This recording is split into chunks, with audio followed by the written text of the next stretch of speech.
નમસ્કાર દર્શક મિત્રો, આરજે પીટસનું હાર્દિક સ્વાગત છે। હું છું પ્રતિ જાની મકવાના। કિસાન કરતા પહેલા નજર કરતા મુખ્ય સમાચાર પર। ભરૂચ નગરપાલિકાએ કરોડોનું કૌભાંડ કર્યું હોવાના આક્ષેપ સાથે રાજીવ આવાસ યોજના નિષ્ફળ। જેબી મોદી પાર્ક નજીક રાજીવ આવાસ યોજનાની સામે ઢોરો એટલે કે ગાય અને પશુઓ અન્ય જગ્યાએ સારી જગ્યામાં રહેતા હોવાના આક્ષેપ। રાજીવ આવાસ યોજનામાં ભૂંડ ભરવામાં આવતા હોવાના આક્ષેપ સાથે વિડીયો આવ્યા સામે। ડ્રોનની નજરે આવાસ યોજનાના બ્લોકનું પણ દ્રશ્ય કેદ કરાયું। અનેક બ્લોક એક બાજુ નમી ગયા હોવાના દ્રશ્યો સામે આવ્યા। ભરૂચ જિલ્લામાં વ્હાઇટ લાઇટ વાળા વાહન ચાલકો સામે દંડનીય કાર્યવાહી। 94 વાહન ચાલકો સામે કાર્યવાહી કરતા 4 લાખ રૂપિયાનો દંડ વસૂલાયો। વાગરાના ચાંચવેલ નજીકનો બ્રિજ અત્યંત જર્જરિત તો નવા બ્રિજની કામગીરી હજુ પણ અધૂરી। 1 વર્ષની કામગીરી પૂર્ણ થયા છતાં પણ 14 મહિના બાદ પણ હજુ કામગીરી અધૂરી। કંટારિયા ગામે મસ્જિદ મદ્રેસા ટ્રસ્ટના હિસાબ કિતાબ બાબતે ધીંગાણુમાં 13 લોકો સામે ફરિયાદ નોંધાઈ। ભરૂચ જિલ્લામાં હવે ખાનગી ટ્યુશન ક્લાસમાં પણ બાળકીઓ સુરક્ષિત નથી તેવો ચોંકાવનારો કિસ્સો સામે આવ્યો છે। ભરૂચના અંકલેશ્વરના એક ગામમાં ખાનગી ટ્યુશન ક્લાસમાં ગુરુ શિષ્યનો સંબંધને લજવાવે તેવી ઘટના સામે આવી છે। ટ્યુશન શિક્ષક દ્વારા નાબાલિગ સાથે દુષ્કર્મનો આરોપ લગાવવામાં આવ્યો છે। એક્સ્ટ્રા ક્લાસના બહાને દર રવિવારે બોલાવી કૃત્ય આચર્યું હોવાનો મોટો ખુલાસો થયો છે। 63 વર્ષીય ધનંજયસિંહ રામ અવતારસિંહ નામનો આરોપી હાલ તો ઝડપાઈ ગયો છે। આરોપી છેલ્લા 4 વર્ષથી ટ્યુશન ક્લાસ ચલાવતો હતો અને પીડિતા 13 વર્ષની 1 મહિનાથી 1.5 માસનો ગર્ભ હોવાનું પણ સામે આવ્યું છે। અંકલેશ્વર બી ડિવિઝન પોલીસે આરોપીને જેલ ભેગો કર્યો છે। પોલીસે પોક્સો, દુષ્કર્મ, અપહરણ સહિત ગંભીર પ્રકારનો ગુનો દાખલ કરી આરોપીને દબોચી લીધો છે। પોતાની દીકરી સમાન ગણાતી બાળકી સાથે 63 વર્ષીય વૃદ્ધે દુષ્કર્મ આચર્યું હોવાની ઘટના સામે આવતા વાલીઓ માટે પણ ચોંકાવનારો કિસ્સો માનવામાં આવે છે। તો પાનોલીમાંથી પણ એક ચોંકાવનારી ઘટના સામે આવી છે। પાનોલી પોલીસ મથકની હદમાં 6 વર્ષીય બાળકીને ગાલ અને આંખ ઉપર બચકા ભરીને ગંભીર પ્રકારની ઈજા પહોંચાડી હોવાની ઘટના સામે આવતા પાનોલી પોલીસ મથકમાં પણ નરાધમ આરોપી સામે પોક્સો, અડપલા સહિતનો ગુનો દાખલ કરવામાં આવ્યો। જોકે ભોગ બનનાર મૂક બધિર હોવાની પણ ઘટના સામે આવી છે, પરંતુ ગાલ ઉપર બચકા ભરવાના કારણે બાળકીને ગંભીર ઈજાઓ થઈ હોવાનું સામે આવ્યું છે। જોકે અંકલેશ્વર પંથકમાંથી 2 ગંભીર ઘટનાઓ સામે આવતા વાલીઓમાં પણ ચિંતાનું મોજું જોવા મળી રહ્યું છે। ગુજરાત વાહન વ્યવહાર નિગમ દ્વારા ગેરકાયદેસર વ્હાઇટ LED લાઇટ લગાવી સામેવાળા વાહન ચાલકોની આંખો આંજી દેતા ચાલકો સામે દંડનીય કાર્યવાહી કરવા પરિપત્ર જાહેર કરાયો છે, જેના પગલે ભરૂચ આરટીઓ તંત્ર હરકતમાં આવ્યું છે। સૂચનાના અનુસંધાને ભરૂચ આરટીઓએ વિશેષ ડ્રાઈવ ઉપાડી હતી અને અત્યાર સુધીમાં 94 વાહન ચાલકો સામે દંડનીય કાર્યવાહી કરતા ₹4,70,000નો દંડ વસૂલ્યો છે। 23 જાન્યુઆરીથી આરટીઓ તંત્ર દ્વારા સઘન ચેકિંગ અભિયાન શરૂ કરવામાં આવ્યું છે। એઆરટીઓ PR પઢિયારના માર્ગદર્શન હેઠળ આરટીઓ ઇન્સ્પેક્ટરની અલગ અલગ ટીમો બનાવી શહેર તથા હાઈવે ઉપર ચેકિંગ હાથ ધરાયું, જેમાં નાના મોટા વાહન ચાલકો ગેરકાયદેસર રીતે લગાવવામાં આવેલી આંખોને આંજી દેતી સફેદ LED લાઇટવાળા વાહન ચાલકો સામે કાર્યવાહી કરવામાં આવી હતી અને સ્થળ ઉપર દંડનીય કાર્યવાહી કરવા સાથે ઘણા વાહનોની ડિટેન પણ કર્યા હોવાના અહેવાલો સામે આવ્યા છે। ભરૂચ જિલ્લાના વાલિયા તાલુકાના પઠાર ગામે રહેતા વિક્રમસિંહ રવિન્દ્રસિંહ નામના ખેડૂતની શેરડીનો ઊભો પાક અજાણ્યા તત્વો દ્વારા સળગાવી દેવામાં આવતા ભારે નુકસાન થવાની ઘટના સામે આવી છે। આ ઘટનાને લઈ સમગ્ર વિસ્તારમાં ખેડૂત વર્ગમાં ભારે આક્રોશ જોવા મળ્યો છે। આ બાબતે પીડિત ખેડૂતો દ્વારા વાલિયા પોલીસ મથકે લેખિત ફરિયાદ કરવામાં આવી છે। દોષિત તત્વો સામે તાત્કાલિક કાર્યવાહી કરવાની માંગ કરી છે। ઉલ્લેખનીય છે કે વિક્રમસિંહ રવિન્દ્રસિંહ પત્રકાર તરીકે પણ કાર્યરત છે અને અગાઉ પણ તેમની ખેતીને વારંવાર નિશાન બનાવી નુકસાન પહોંચાડવામાં આવ્યું હોવાનો આક્ષેપ પણ કરવામાં આવ્યો છે, પરંતુ સુનિયોજિત કૃત્ય કરવામાં આવ્યું હોય તેવું માનવામાં આવે છે। બુટલેગરો તેમજ ભૂમાફિયાઓ સંબંધિત સમાચાર પ્રસિદ્ધ કરવા બાબતે રાખવામાં આવેલી રીસને લઈને પણ લોખા અને અસામાજિક તત્વો દ્વારા ખેડૂતની ખેતીને મોટું નુકસાન પહોંચાડ્યું હોવાનો આક્ષેપ કર્યો છે। ભરૂચ જિલ્લામાં નગરપાલિકાની ગંભીર બેદરકારીના કારણે અનેક વાહન ચાલકો અકસ્માતનો ભોગ બનતા હોય છે। અંકલેશ્વરના હસ્તી તળાવ નજીક એક્ટિવા ખાડામાં ખાબકી જતા ચાલકનો બચાવ થયો હતો। અંકલેશ્વર નગરપાલિકા દ્વારા ડ્રેનેજ લાઇનની કામગીરી ચાલુ હતી તે દરમિયાન જ કોઈપણ જાતના સાવચેતીના પગલાં ભરવાના ભાગરૂપે હોર્ડિંગ લગાવ્યા ન હતા, જેના કારણે એક એક્ટિવા ચાલક નજીકથી પસાર થતાં ખાડામાં ઉતરી જતા તેનો બચાવ થયો હતો, પરંતુ એક્ટિવા ખાડામાં ખાબકી ગઈ। કામગીરી ચાલી રહેલ હોય અને સ્થળ ઉપર કોઈપણ જાતના સેફટી લગાવવામાં આવી ન હોવાના આક્ષેપ થયા છે, જેના કારણે વિપક્ષોએ ભારે આક્રોશ ઠાલવ્યો છે અને કોન્ટ્રાક્ટરને તાત્કાલિક સ્થળ ઉપર સાવચેતીના બેનર લગાવવાની પણ સૂચના આપી દેવામાં આવી છે. અંકલેશ્વર નગરપાલિકા દ્વારા આડેધડ કામ થતું હોય અને વાહન ચાલકોની સુરક્ષા સામે પણ સવાલો ઊભા થતા હોવાના આક્ષેપો થઈ ગયા છે. ભરૂચ તાલુકા પોલીસ મથકમાં ઇજાગ્રસ્ત સોહેલ ગુલામ અહેમદ પટેલે પણ ફરિયાદ લખાવી છે, જેમાં તેઓએ આક્ષેપ કર્યા છે કે અમારા ગામની મસ્જિદ અને મદ્રેસાના હિસાબ કિતાબ જોવા ગયેલા અને મસ્જિદ મદ્રેસા ટ્રસ્ટના પ્રમુખ મૌલવી ઇસ્માઇલ સોઝરા હોય અને તેઓએ હિસાબ કિતાબ બાબતે ઉશ્કેરાઈ અન્ય લોકોને ફોન મારફતે બોલાવતા સરફરાઝ ઇસ્માઇલ સોઝરા તથા ઇદ્રિસ ઇબ્રાહિમ સોઝરા, ઇકરામુલ ઇબ્રાહિમ સોઝરા, ઇમ્તિયાઝ ઇબ્રાહિમ સોઝરા, ઇબ્રાહિમ યુસુફ સોઝરા તમામ રહે કંથારિયાનાઓએ અચાનક ઓફિસમાં ધસી આવી મારામારી કરવા લાગેલ, જેમાં ઢીકાપાટુનો માર મારતા ઈજાગ્રસ્તોને સારવાર માટે ભરૂચ સિવિલ હોસ્પિટલ ખાતે ખસેડતા હુમલાખોરો સામે કાર્યવાહી કરવા માટે ફરિયાદ દાખલ કરાવી છે. તો સામે પક્ષે પણ મૌલવી ઇસ્માઇલ યુસુફ સોઝરાએ પણ પોલીસ ફરિયાદ નોંધાવી છે, જેમાં તેઓએ આક્ષેપ કર્યા હતા કે આરોપીઓ અચાનક તેમની ઓફિસમાં તેમની ગેરહાજરીમાં ધસી આવેલા અને મસ્જિદ મદ્રેસા ટ્રસ્ટની ઓફિસમાં ચોપડાઓ તથા અન્ય દસ્તાવેજો ફંફોડવા લાગેલા. તે બાબતે તેઓએ ટોકતા અચાનક ઉશ્કેરાઈ ફરિયાદીના માથામાં ફેંટો મારવા લાગેલા અને તેની સાથે અન્ય રહેલા આરિફ મોહમ્મદ કોઠિયા, સરફરાજ મોહમ્મદ કોઠિયા, મોહમ્મદ સુલેમાન કોઠિયા, સોહેલ ગુલામ અકુબત, ઇકબાલ અહમદ અકુબત, ગુલામ ઉમરજી અકુબત તમામ રહે કંથારિયાનાઓએ ફરિયાદી તથા ઓફિસમાં રહેલા અન્ય લોકો સાથે મારામારી કરી હોવાના આક્ષેપ કરતી ફરિયાદ દાખલ કરવામાં આવી છે. જોકે આ સમગ્ર મામલે પોલીસે બંને પક્ષોની ફરિયાદ લઈ 13 લોકો સામે રાયોટિંગ સહિતની BNSની કલમ હેઠળ ગુનો દાખલ કરી ધરપકડના ચક્રો ગતિમાન કર્યા છે. ભરૂચ જિલ્લાના વાગરા તાલુકાના રોઝા ટંકાળિયા મુલેર દહેજ રોડ પર આવેલા એક્રોસ બાદલપુર ખાડી ઉપરનો બ્રિજ અત્યંત જર્જરિત હોય અને બ્રિજ છેલ્લા ઘણા સમયથી લોખંડના ટેકા ઉપર ટકેલો હોય અને આ બ્રિજ ઉપરથી ભારે વાહનો પસાર થતા બ્રિજની નીચે રહેલા લોખંડના ટેકાઓ પણ ખસી પડ્યા છે.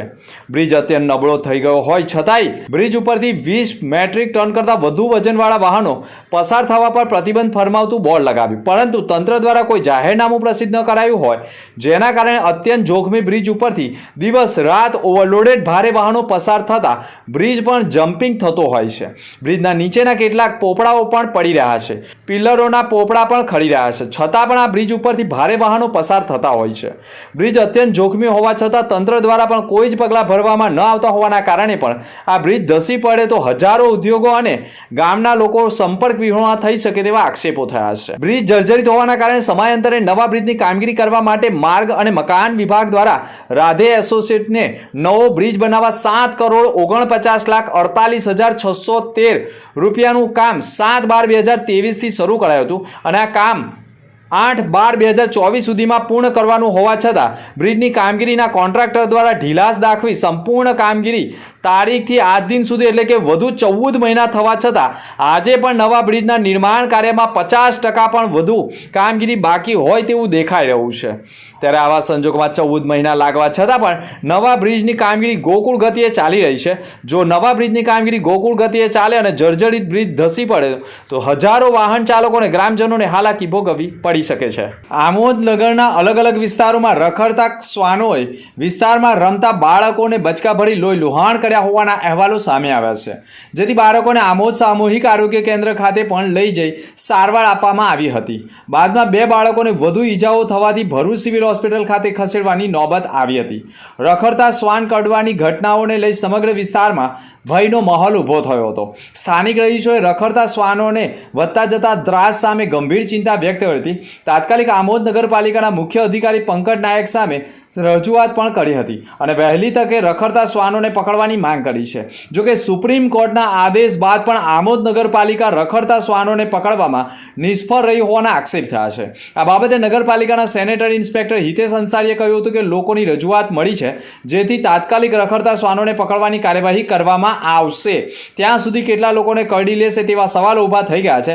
હાલ તો માસૂમ બાળકોને શ્વાનોએ કરડી લેતા તેમના વાલીઓમાં ભયનો માહોલ અને બાળકોને બાળકોને બહાર રમવા કાઢવા કે નહીં તે ચિંતાનો વિષય સતાવી રહ્યો છે. ભરૂચ નગરપાલિકાએ ભરૂચને ઝૂંપડપટ્ટી મુક્ત બનાવવા માટે રાજીવ આવાસ યોજના 2014માં મૂકી હતી અને 21 બ્લોકમાં 512 મકાન રૂમ બનાવ્યા, પરંતુ આ મકાનો સિમેન્ટના બ્લોક પાર્ટથી સ્ક્રૂ વડે ફિટ કરીને બનાવેલા હોય, જેના કારણે બ્લોકના ઉપરના મકાનોના રૂમમાં પણ મળમૂત્ર નીચે મકાનોમાં રહેતા લોકોના ઘરોમાં ઉતરતું હોય અને અત્યંત ગંદકીનું સામ્રાજ્ય હોવાના કારણે લોકો ગંભીર પ્રકારે માંદગીમાં સપડાતા હોય અને મકાન રહેવા લાયક ન હોવા છતાં નગરપાલિકાના અધિકારીઓ અને પદ અધિકારીઓએ ભરૂચની ઝૂંપડપટ્ટીમાં રહેતા લોકોને મોટા સ્વપ્ન બતાવી રોજ ખાનારાઓને બેંકમાંથી 70,000ની લોન પણ કરાવી આપી, મકાનો ફાળવી આપી અને આજે 10 વર્ષે 50 લોકો પણ મકાનમાં રહેવા તૈયાર નથી. અને આ મકાનોમાં રહેતા લોકોએ આક્ષેપ કર્યા છે કે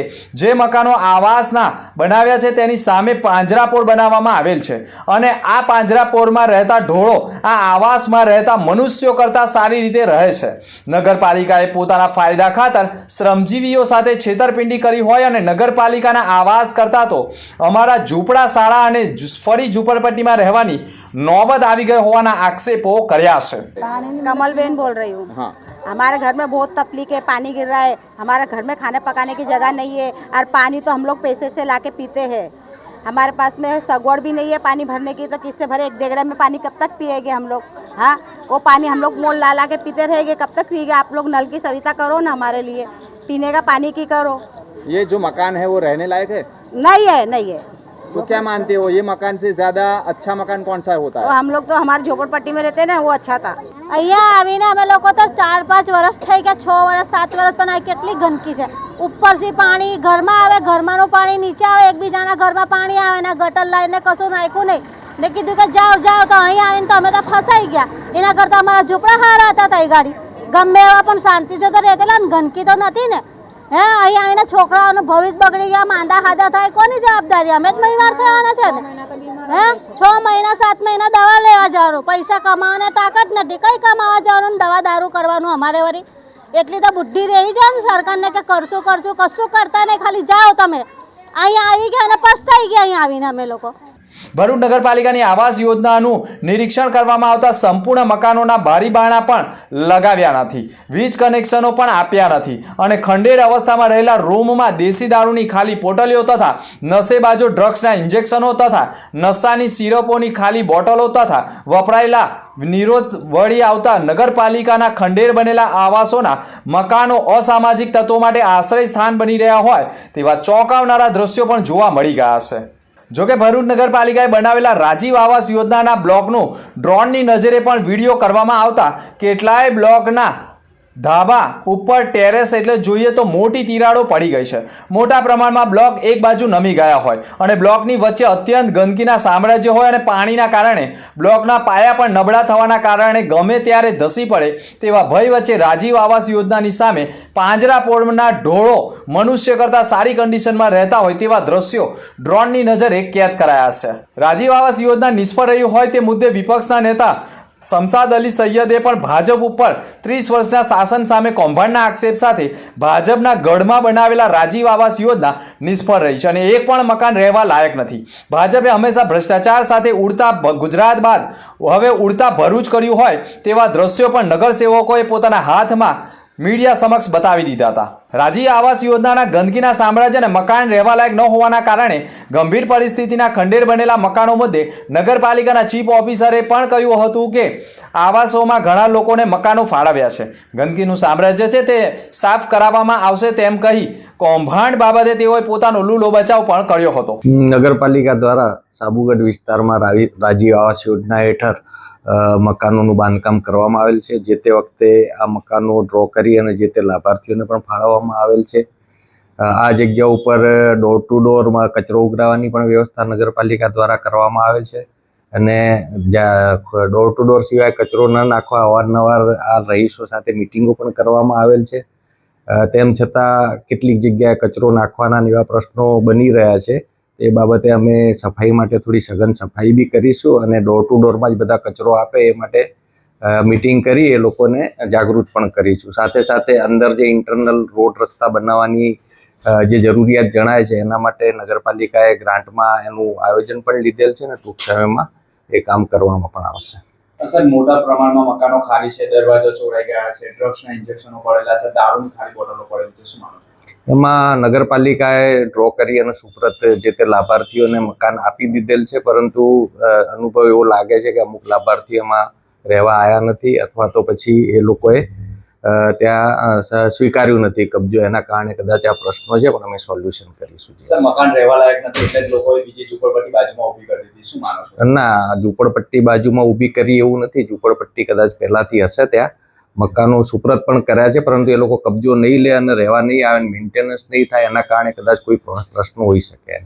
ભરૂચમાં પત્રકાર પરિષદમાં સુરતના પૂર્વ મેયર તથા સાઉથ ઝોન ઇન્ચાર્જ જગદીશ પટેલે વડાપ્રધાન નરેન્દ્ર મોદીના નેતૃત્વમાં નાણામંત્રી નિર્મલા સીતારામન દ્વારા રજૂ કરાયેલા બજેટને 2047ના વિકસિત ભારતના રોડ મેપ તરીકે ગણાવ્યું હતું. તેમણે બજેટને સર્વગ્રાહી અને વિકાસલક્ષી ગણાવી કૃષિ, મહિલા સશક્તિકરણ અંગે પણ માહિતી આપી હતી. પ્રદેશ પ્રવક્તા CA મહાવીર જૈને પણ MSME માટેની પણ જોગવાઈઓ અને કેમિકલ પાર્ક તથા નવા ઇન્કમટેક્સ કાયદાથી ભરૂચ સહિત ઔદ્યોગિક વિસ્તારોને લાભ થવાની આશાઓ પણ વ્યક્ત કરી હતી. જ્યારે ભરૂચના ધારાસભ્ય રમેશ મિસ્ત્રીએ પણ બજેટમાં ગુજરાતને વિશેષ સ્થાન મળ્યું હોવાનું કહ્યું હતું. મક્તમપુર વિસ્તારમાં ઇન્ડિયન રોક પાયથોન અજગર દેખાવાની ઘટના વિસ્તારમાં થોડીવાર માટે ભયનો માહોલ ઊભો કર્યો હતો.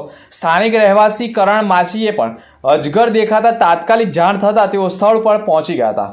મળતી માહિતી મુજબ નેચર પ્રોટેક્શન ચેરિટેબલ ટ્રસ્ટના સક્રિય સભ્ય યોગેશ મિસ્ત્રી વિલંબ કર્યા વગર તરત જ સ્થળ ઉપર પહોંચી ગયા હતા. ઘટનાની ગંભીરતા ધ્યાનમાં રાખીને વન વિભાગના RFOને પણ માહિતી આપવામાં આવી હતી.